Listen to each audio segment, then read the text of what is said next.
She's a really powerful speaker, and I'm really honored to bring her up here. So, Stephanie Ramirez. Is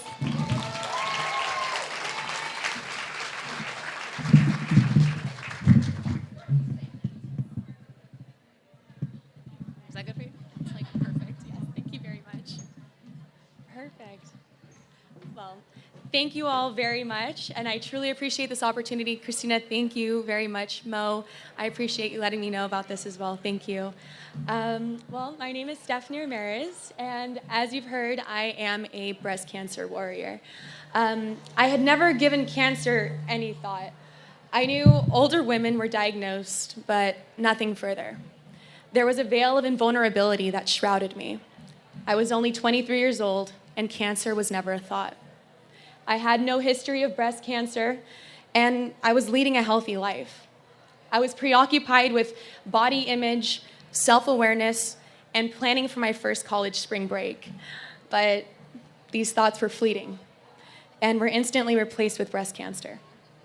At 23 years old, my life had been altered, and breast cancer was either going to hinder me or empower me, and I chose empowerment.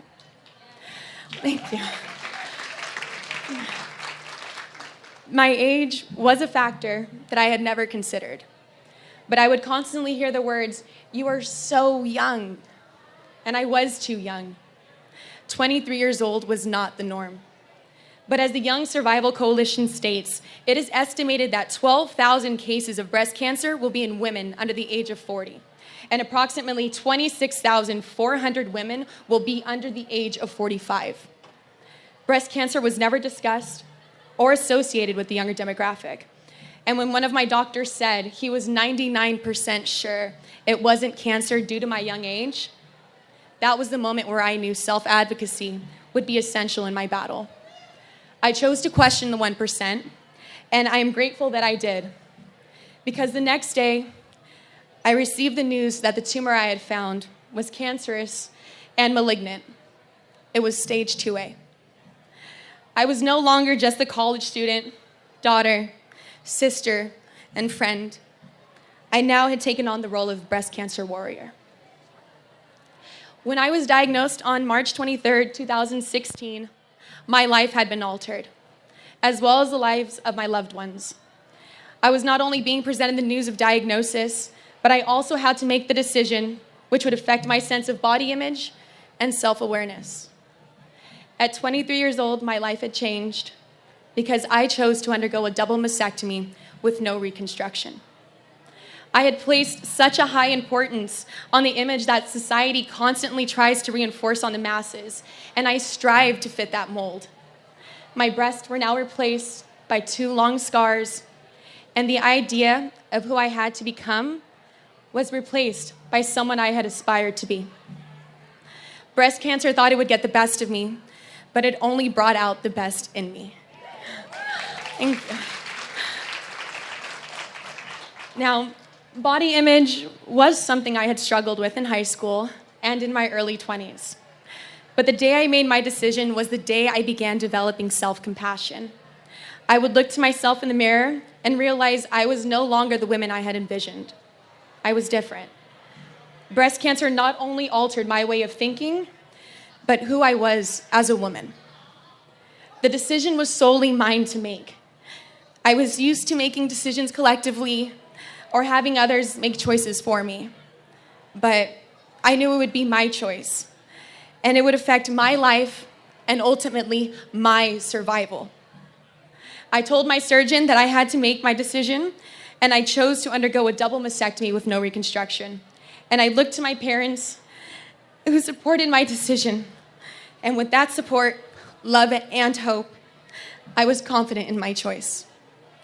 I had always had a difficulty with my looks and the image of who I was, but something within me changed. I had a self-awakening. And I realized that when I put so much value on physical appearance and others' definition of who I was willingly allowing them to have power over me.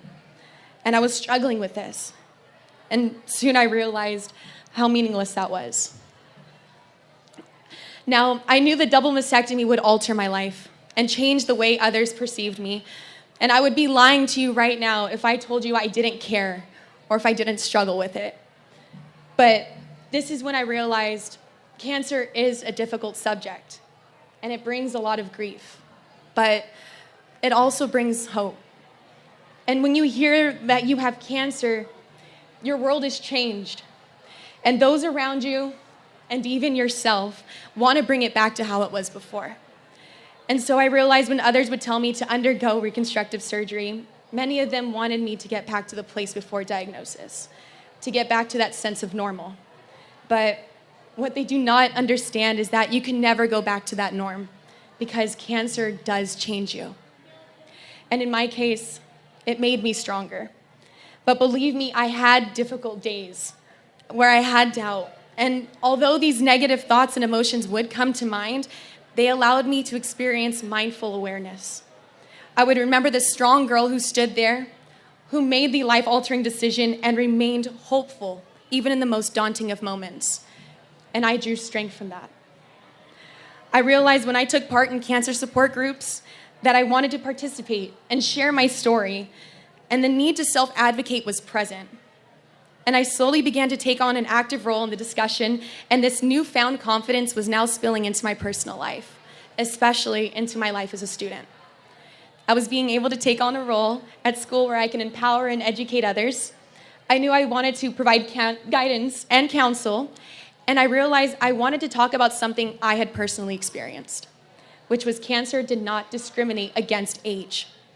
So I began conducting research, joining organizations that provided aid to those who are newly diagnosed, as well as educating the younger demographic to be proactive instead of reactive to cancer. I also began advocating at events to raise awareness of breast cancer in the younger demographic, and sharing my story with students who hadn't considered the risk of cancer due to their young age. Self-advocacy allows us the opportunity to question the 1% and to speak up on our own behalf. I would also look to my mentors, medical practitioners, friends, and family for knowledge and support.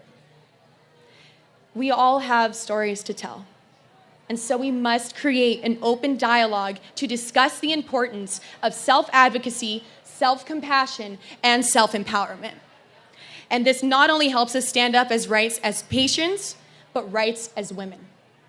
Whether it deals with bullying, sexual harassment, or unequal opportunities, we must take a stand for those who may not be able to speak for themselves, because when we discuss these issues, we are collectively engaging in raising awareness, raising our voices, because we are strong as individuals, but together, we are so much stronger. Thank you.